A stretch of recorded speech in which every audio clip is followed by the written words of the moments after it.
Insurance fraud in the UK is reaching epidemic levels, and it's costing us billions of pounds every year. Deliberate crashes, bogus personal injury claims, even fake deaths. The fraudsters are risking more and more to make a quick killing. And every year, it's adding up to £50 to your insurance bill. Insurers are fighting back, armed with covert surveillance systems. The equipment that we have to use has to be cutting edge. It's as simple as that. Sophisticated data analysis techniques. This is connected to a bank account and a second mobile phone number. And a newly formed dedicated police unit. Police, get back! They're catching the criminals red-handed. All those con men, scammers, cheats on the fiddle, now they're caught in the act and claimed and shamed.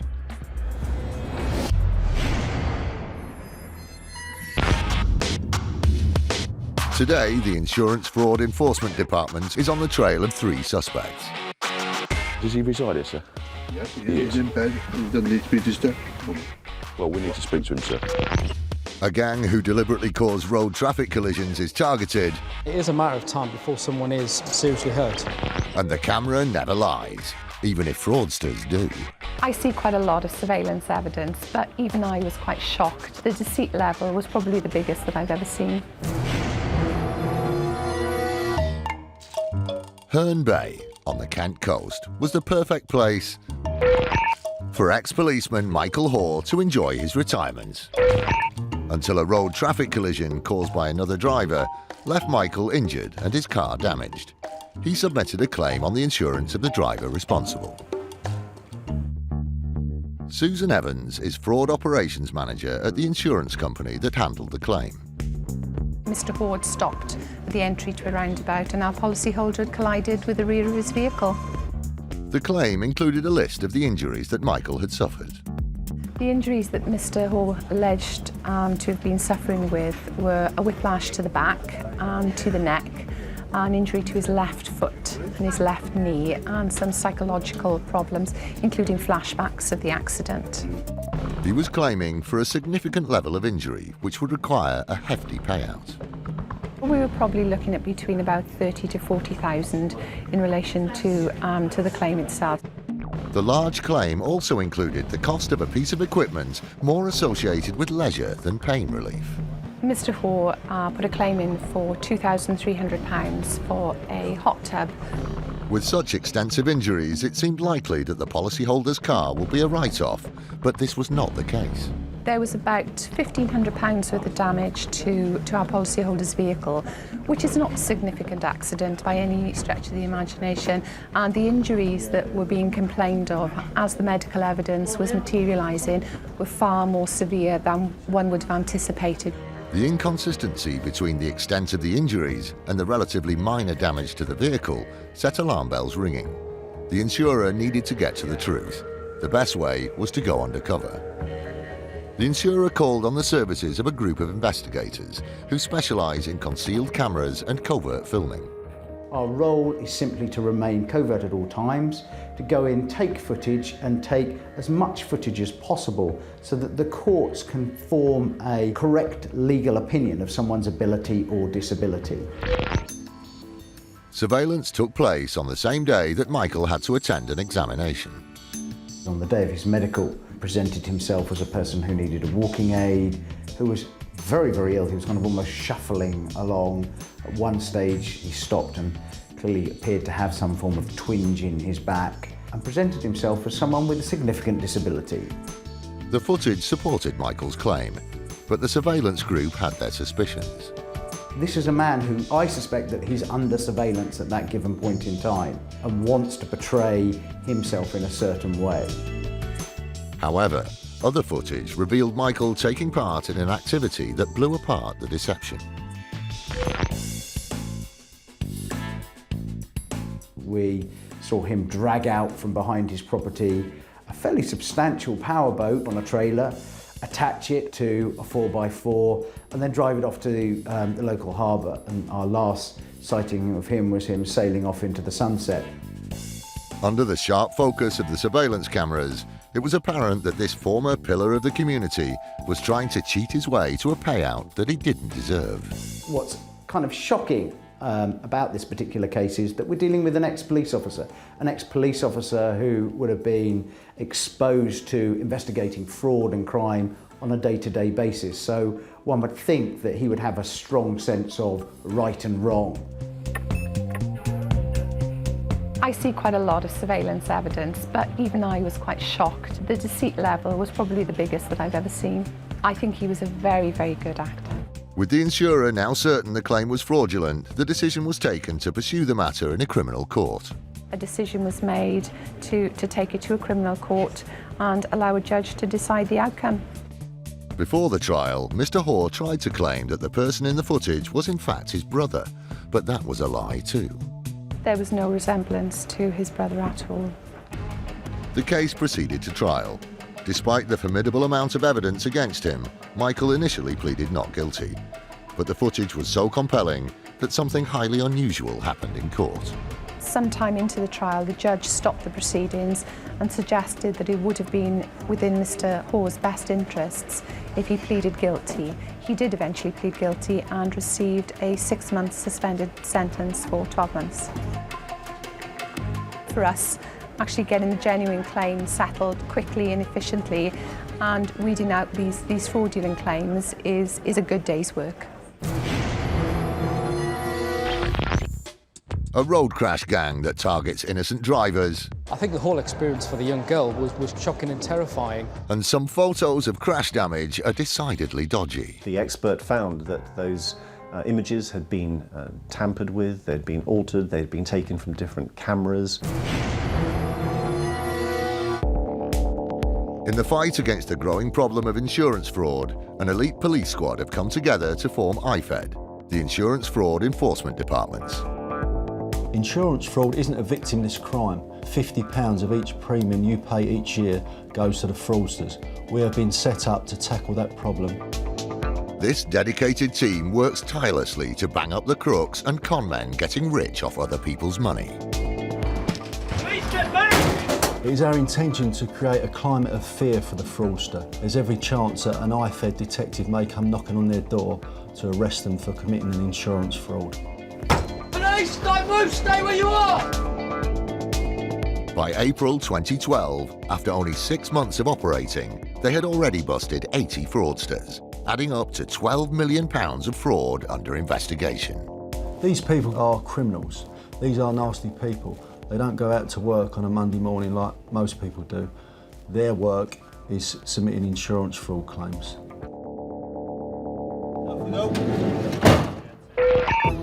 Today, the Insurance Fraud Enforcement Department is investigating a suspected car insurance fraud. It believes a multi-car incident was completely staged. The collision involved a convoy of 3 cars driven by people who knew each other and were all travelling to the same place. DS Mark Forster and his team are aiming to make 3 arrests. The guy we're going to see first off this morning is his involvement when he was driving at the back of the convoy and is the vehicle that has allegedly caused this accident. The vehicle that was at the front of the convoy, front of the 3 vehicles, was a sports car. We suspect, or the whole reason for this accident claim and this insurance claim was in order to get the sports car done up. There was large repair costs that were submitted to the insurers, PI, personal injury claims, replacement vehicle hire, credit exchange, and also even right the way down to recovery costs. But it totalled somewhere in the region of £80,000. They believe the first suspect on the list was the driver of the car at the back of the convoy, who supposedly caused the crash by driving into the vehicle in front. It's 6:30 in the morning when Mark and his team arrive at the address. The father of the suspect comes out to meet them and wants to know what's going on. London Police. It's Mike. We want to speak to him in connection to an insurance fraud that we believe he's involved in. That's all the detail I can give you, sir. Right. Okay. I can speak to him more about it, but I can't yourself. I take it you are, sorry, you're his father? I'm father, yeah. Okay. Does he reside here, sir? Yes, he is. He's in bed and he doesn't need to be disturbed. Well, we need to speak to him, sir. He reveals the first suspect is in the house, and the man in question eventually comes to talk to Mark. We need to speak to you today. Okay. In relation to a matter that's been referred to us. Right. In relation to what we suspect is insurance fraud. They take him down to the local police station for questioning. With 2 arrests still to be made, IFED gets back on the road. He's just been booked in and just been put in a cell. He just came out with it, indicated that he knew what it was all about, and said that he didn't see any point in lying about any involvement. So I don't know what he's going to say on interview. We obviously didn't question him any further, but he asked if we were picking up any of the others that were involved, was his exact words. So what exactly that means, I don't know. Next stop for the IFED team is a property where they believe the second and third suspects will both be. The second suspect was a passenger and put in a claim for personal injury. The third suspect is the owner of the sports car. We think all these lads have got together, basically come up with this plan and decided to make up this accident and put in numerous claims from it.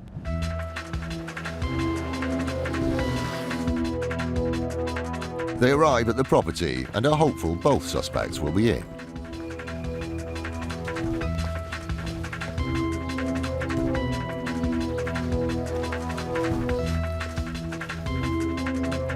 After securing the back of the building, they prepare to enter through the front. It's vital to the success of the case that they find and question the 2 suspects. But will they be at home? How many plants you got? 9. 9. I'm further arresting you on suspicion of cultivation of cannabis. Criminal gangs that commit car insurance fraud will stop at nothing to make a quick buck, and they don't care whose lives they're putting at risk. One such gang operated on the outskirts of London, and what they did endangered countless road users. They came to the attention of Detective Inspector Dave Hindmarsh, who heads up a special Met Police traffic unit. His team was set up to combat the organised criminal gangs who commit car insurance fraud through road traffic collisions. Our team came across the gang for Operation Coronado, initially as a result of anonymous Crime Stoppers information. The gang was using a dangerous technique the Met traffic units are well used to seeing on the UK's roads, the induced collision. First, the gang choose a victim. Then they move their 2 cars into position in front of the target. Gang car number 1 then slams on its brakes. Gang car 2 reacts by braking hard, resulting in a rear-end shunt from the victim. Gang car 1 then turns off at the next possible turning, pretending to be unaware of the crash. It's highly dangerous, and the consequences for other road users could be deadly. Operation Coronado was launched to gather proof of what was going on. The traffic unit set up video surveillance. It wasn't long before the intelligence they gathered showed the gang was working in a very specific area. They go round the roundabout on the A127 some 9 times, looking for their victim, their target. The surveillance footage shows a black Golf and a green Saab, circling for over 6 minutes as they choose their prey. Eventually, they identify a suitable innocent driver. The Golf brakes and turns left away from the Saab. The Saab brakes, over-exaggerates its braking and stops. Unfortunately, the young girl driving crashed into the back of their Saab, and then she in turn was hit by a white van. The crash happens on the other side of the roundabout, and the covert filming team just catches the end of the incident. I think they chose that particular victim because she was driving a relatively nice car, and she was a lone female, so she's not going to cause them any problems, and the likelihood is that she would be insured. What was planned as a shunt had in seconds become a multi-vehicle pile-up. I think the whole experience for the young girl was shocking and terrifying, not only to crash into a vehicle, but then to be hit from the rear. But that's of zero concern to the gang, who waste no time in collecting their victims' insurance details so they can make a claim.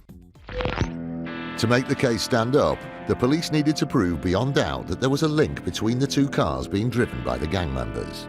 We can show that there is association before or after between both parties, then it assists us, and it is quite crucial in providing the best possible evidence to the jury. The surveillance continued, and before long the gang is spotted trawling the roads for another victim. This time they're filmed inducing a collision on a motorway slip road. Car 1 brakes hard, Car 2 brakes even harder, and the target can't avoid crashing into the back of them. To ensure they have indisputable evidence, the police unit continue to trail the gang. Eventually their persistence pays off when both cars stop at a petrol station car park. The meeting up at the petrol station shows association. It shows that the driver of the Golf and the driver of the Saab are known to each other. They've met up before. They've then caused a crash, which clearly is no random act. This was an induced collision done so that they could commit fraud against the insurance industry. The evidence was impossible to argue with, and the gang was brought to justice with 12 defendants sentenced to a total of 19 years and 6 months. It was another successful result for the traffic unit, but there are still other fraudsters on the roads who care nothing for the safety of others. It is a matter of time before someone is seriously hurt, and my team will use every method available in order to catch them, and that will be overt tactics, covert tactics, the use of the helicopter, the use of surveillance teams. Any tactic that we can think of, we will use to catch these people. Technology is increasingly used to detect fraud, but in some cases it's used to create fraud too. However, insurers are working hard to stay one click ahead, as this next case demonstrates. Robin Reams is the Chief Claims Officer for an insurance company. They were contacted by a policyholder who reported an incident involving their vehicle. The claim was for damage to a vehicle. It was a total loss, so quite significant damage to a car, approximately £10,000 worth, which would mean it was not something that we would repair. Photos of the wreckage were sent to the insurer, standard procedure for a claim of this size. But there was something about the images that was less than picture perfect. Our suspicions were aroused because the photographs that we received of the damage to the car didn't look right. What struck us in particular was the damage to the front of the car. The quality of the photographs around the damage to the tyres and the front wheels were not consistent with the photograph quality of the rest of the car. The case clearly required further scrutiny, so the insurer called in an expert to put the evidence under the microscope. Grant Ruffley is the forensic IT consultant asked to examine the images. There's several methods we can look at to see if these images have been tampered with in any way. A lot of these images come from digital cameras and they hold a signature to the images similar to a fingerprint, which tells you where the picture was taken, what date, time, what exposure levels. In this case, digital fingerprint of these images removed. The absence of this kind of data indicates that images have been altered from their original form. This didn't necessarily prove that the photos had been tampered with, but then other evidence started to mount up. The images varied from very low resolution images to very high resolution images, which wasn't consistent with a general use of a digital camera. The inconsistency is particularly noticeable in this picture of the interior. As you can see here, it's a very high resolution image, consistent with a professional photographer. Somebody to take this type of shot would take probably 2 or 3 hours. The discrepancies continued in other shots. As you can see, the alloy wheel here is very rugby shaped as opposed to a normal wheel as you would expect round, especially with the wall of the tyre. It's very thick at the top here and then very thin, and goes virtually into nothing on the back of the alloy wheel there. This photo has been manipulated to show an alloy wheel which maybe wasn't on the vehicle at the time of the incident. It seems to be a better standard of alloy wheel than probably the one originally on the vehicle. Not only were the pictures being altered, new elements were actually being added on, and the evidence of manipulation didn't stop there. The airbags in this image are quite visible, and as you can see from this image here, there's no airbags visible in the windscreen. Which leads to an unavoidable conclusion. It could be possible that the person who's claiming for this vehicle is trying to insinuate it was a high-impact collision or hoping to have the vehicle written off. The evidence of fraud was stacking up. Our final conclusion with regards to the analysis of these photographs were in fact that they were poorly edited, and as such we believe that they were used in order to put forward a fraudulent claim. A report of the examination was compiled and passed back to the insurer. The expert found that those images had been tampered with, they'd been altered, they'd been taken from different cameras, and that the images that we had been sent showing damage to the car was not actually a true reflection of that damage. A fraudulent claim was clearly being made, but on investigation, the insurer found that the driver of the wrecked vehicle was totally innocent. So they looked again at the other people who had been involved in the claim, the salvage yard and the assessor. What they uncovered next indicated a much more organised outfit. The salvage yard sent the assessor some photographs of the actual car. The assessor then doctored those to superimpose damage from a similar vehicle that had more significant damage done to it, in order that that vehicle would be written off, when the real case was it probably was a car that could have been repaired at little value. The salvage agent would then be free to repair it and make a significant profit on selling it on later. Although the case didn't result in a prosecution, the insurer recovered their losses. They're also able to recognise and combat this type of fraud more easily. I think what surprised us was the lengths that somebody would go to doctor a photograph and actually not do it terribly well. But it is an indication of the lengths that many people will go to commit fraud, and the way that we, Swiftcover, need to have highly trained people to identify potential fraud, new methods, new ways of working, new scams, and that is a constant challenge for us.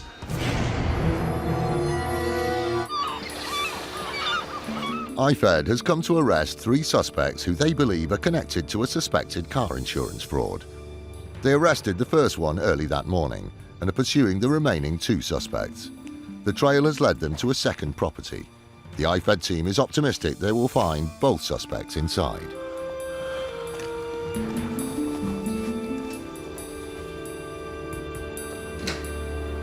We're in. As they enter the property, they are met by the second suspect. All right, fella. Firstly, okay, I need to speak to you today regarding an allegation that's been made where it's alleged that you're involved in a conspiracy to defraud insurance companies. No. All right, hear me out, yeah? Okay, so in relation to that offence and that allegation, I'm arresting you on suspicion of conspiracy to defraud, and we'll be looking to interview you later on this morning.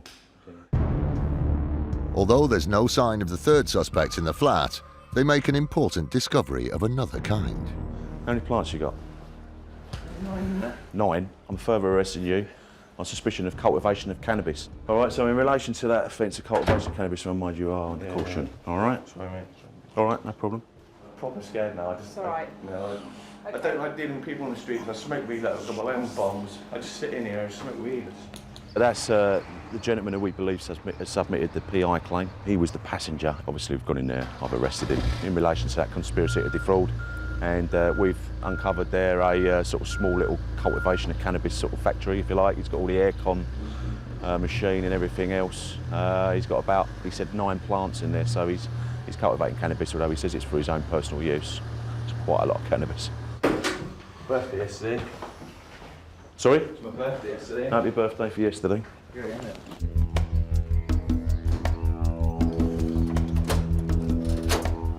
Take a seat. Try and drive carefully.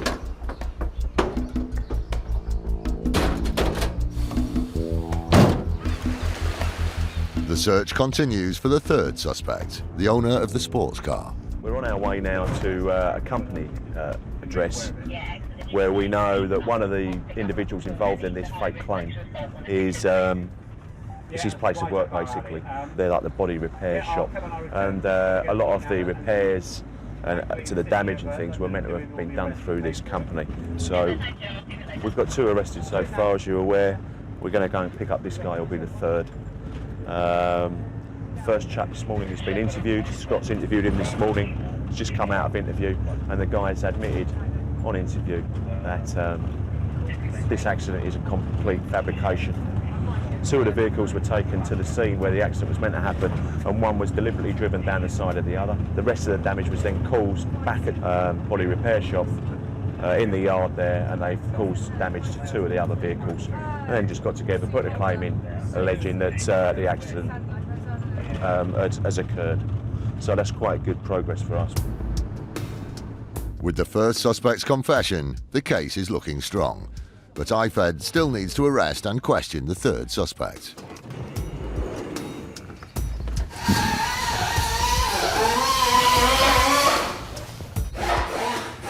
Listen. Hello, mate. I'm Mark Fulson from City London Police, okay, Insurance Fraud Enforcement Department. Right. Okay. I need to speak to you about an allegation that's been made, okay, where the allegation is that you have conspired with others to defraud the insurance company, all right, namely the all right. So in relation to that, okay, I'm going to have to arrest you, okay. You don't have to say anything, but it may harm your defence if you do not mention, when questioned, something which you later rely on in court. Okay. Anything you do say may be given evidence. And that's in relation, like I say, conspiracy to defraud, okay? We have to take you away now, okay? Is this your boss here, or are you in charge, or whatever? I'm in charge, yeah. Right, stick it in the cage, mate. All right, jump in. It's gone very, very smoothly. Very pleased that we've had one interview where the suspect has admitted that this is completely a fraud, and I fully expect that these 3 individuals will be charged in the very near future. So the message is, if you are committing this type of fraud and you continue to do so, then you'll probably get a visit from officers from the City of London Police. With all the suspects tracked down and arrested, IFED has achieved its objective. The investigation is ongoing, but the confession of the first suspect means the case is looking strong. It's been another successful day for the Insurance Fraud Enforcement Department.